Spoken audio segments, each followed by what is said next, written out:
দুজন মোটামুটি দুই মেরুর মানুষ। সাংবাদিক ইলিয়াস হচ্ছেন অনেকটা চাছা ছোলা কথাবার্তা বলা, স্ট্রেট ফরওয়ার্ড, মানে খুব কমই হাসেন, সবসময় সিরিয়াস মোডে থাকেন। ইভেন গত আওয়ামী লীগ সরকার থেকে শুরু করে আমরা অনেকে ভাবছিলাম যে তিনি হয়তো বিএনপির লোক, বাট ফাইনালি বোঝা গেছে যে তিনি বিএনপিরও না। ইভেন তিনি বলছেন তিনি কোনো দলের না, দেশের জন্য সবসময় কথা বলবেন, কাজ করবেন।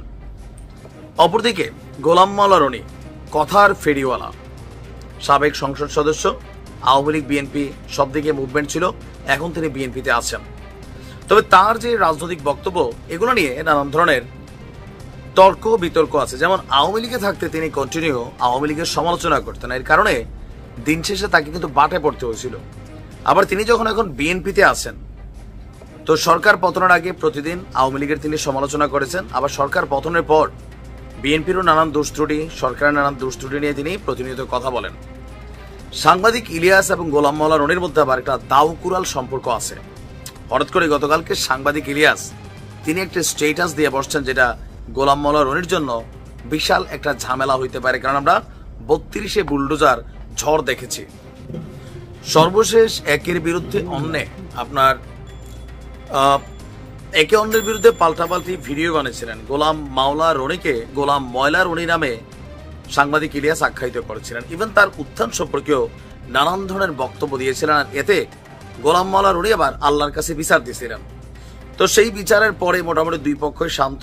আর সর্বশেষ 5ই আগস্টের পর ইউনূস সরকারের বিভিন্ন রকম সমালোচনা করছেন, আওয়ামী লীগ নিয়ে তিনি কথাবার্তা বলছেন, আর এতেই সম্ভবত আপনার খেপে গেছে সাংবাদিক ইলিয়াস।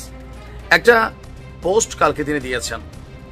গোলাম মাওলা রনির একটা নিউজের হেডলাইন ছিল এরকম, আগেই ভালো ছিলাম, জনগণ কেন সরকার বিরোধী হয়ে পড়ছে, কেন কথায় কথায় শেখ হাসিনাকে স্মরণ করছেন। এই পোস্টটা মানে তিনি তার হয়তো ইউটিউবের একটা ভিডিও তিনি ছাড়ছেন অথবা ফেসবুকের একটা লিঙ্ক শেয়ার করছিলেন, সেই লিঙ্কটার স্ক্রিনশট নিয়ে সাংবাদিক ইলিয়াস লিখছেন, লুঙ্গিওয়ালার পোলারে একটু ধরা যায় না।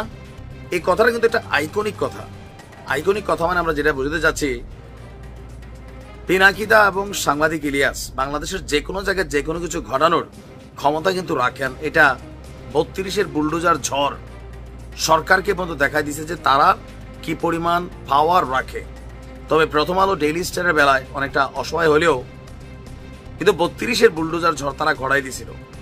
তো এখন দিন শেষে আবারও সাংবাদিক ইলিয়াস গোলাম মাওলা রনিকে নিয়ে এই পোস্টটা দিচ্ছেন। এই পোস্টার মিনিংস হচ্ছে যে কোনো সময় বুলডোজার ঝড় হইতে পারে, রাস্তায় মব জাস্টিসের ইস্যু হইতে পারে, অনেক কিছুই ঘটতে পারে। কারণ একটা শ্রেণী আছেন যারা তাদের কথায় যে কোনো কিছু করার জন্য প্রস্তুত হয়ে থাকে।